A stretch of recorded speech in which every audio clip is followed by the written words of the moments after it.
complicated relationship with that word, community. I've been slow to embrace it. I've been hesitant. I've been doubtful.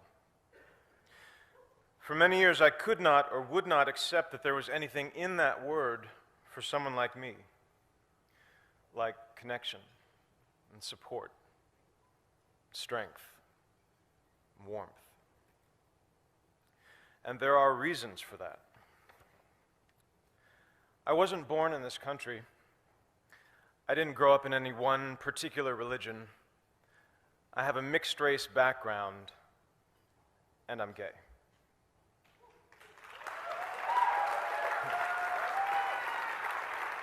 Really, it's just your typical all-American boy next door. It has been natural to see myself as an individual. It's been a challenge to imagine that self as part of something larger. Like many of you here tonight, I grew up in what I would call survival mode. When you're in survival mode, your focus is on getting through the day in one piece. And when you're in that mode at 5, at 10, at 15, there isn't a lot of space for words like community, for words like us and we. There's only space for I and me. In fact, words like us and we not only sounded foreign to me at 5 and 10 and 15, they sounded like a lie. Because if us and we really existed, if there was really someone out there watching and listening and caring, then I would have been rescued by now. That feeling of being singular and different and alone carried over into my 20s and into my 30s. When I was 33, I started working on a TV show that was successful not only here in the States but also abroad, which meant over the next 4 years I was traveling to Asia, to the Middle East, to Europe, and everywhere in between. And in that time, I gave thousands of interviews. I had multiple opportunities to speak my truth, which is that I was gay. But I chose not to. I was out privately to family and friends, to the people I'd learned to trust over time, but professionally, publicly, I was not. Asked to choose between being out of integrity and out of the closet, I chose the former. I chose to lie. I chose to dissemble. Because when I thought about the possibility of coming out, about how that might impact me and the career I'd worked so hard for, I was filled with fear. Fear and anger, and a stubborn resistance that had built up over many years.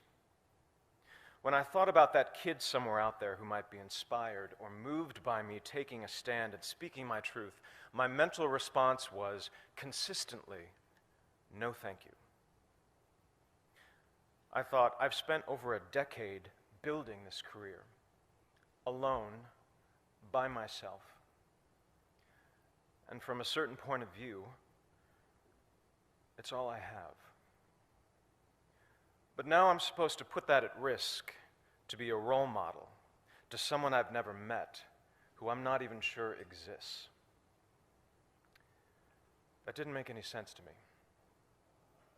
That did not resonate at the time. Also, like many of you here tonight, growing up I was a target. Speaking the right way, standing the right way, holding your wrist the right way. Every day was a test, and there were 1,000 ways to fail. 1,000 ways to betray yourself, to not live up to someone else's standard of what was acceptable, of what was normal. And when you failed the test, which was guaranteed, there was a price to pay. Emotional, psychological, physical. And like many of you, I paid that price. More than once, in a variety of ways.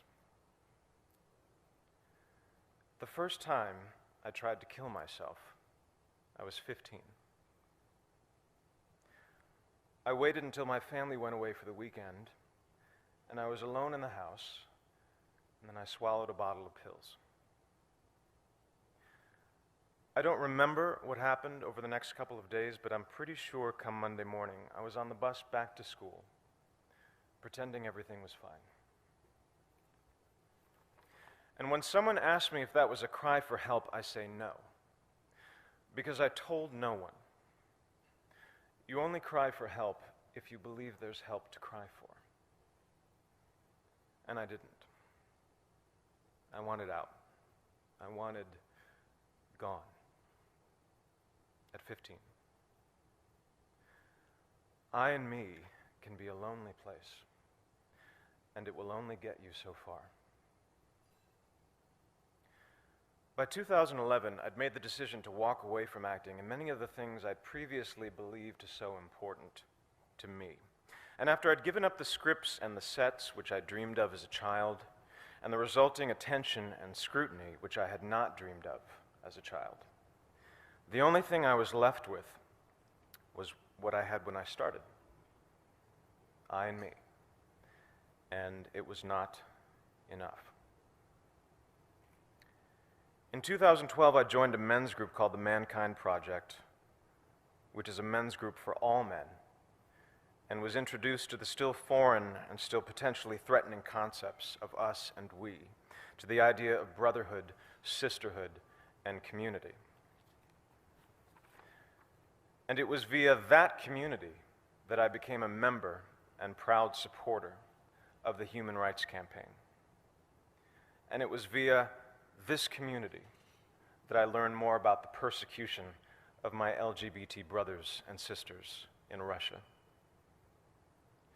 Several weeks ago, when I was drafting my letter to the St. Petersburg International Film Festival, declining their invitation to attend, a small, nagging voice in my head insisted that no one would notice, that no one was watching or listening or caring. But this time, finally, I knew that voice was wrong. I thought, if even one person notices, this letter in which I speak my truth and integrate my small story into a much larger and more important one is worth sending. I thought, let me be to someone else what no one was to me. Let me send a message to that kid, maybe in America, maybe someplace far overseas, maybe somewhere deep inside, a kid who's being targeted at home or at school or in the streets, that someone is watching and listening and caring.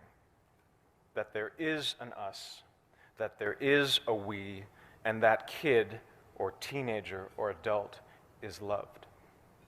And they are not alone. I am deeply grateful to the Human Rights Campaign for giving me and others like me the opportunity and the platform and the imperative to tell my story, to continue sending that message, because it needs to be sent over and over again until it's been heard and received and embraced, not just here in Washington State, not just across the country, but around the world, and then back again, just in case we miss someone. Thank you.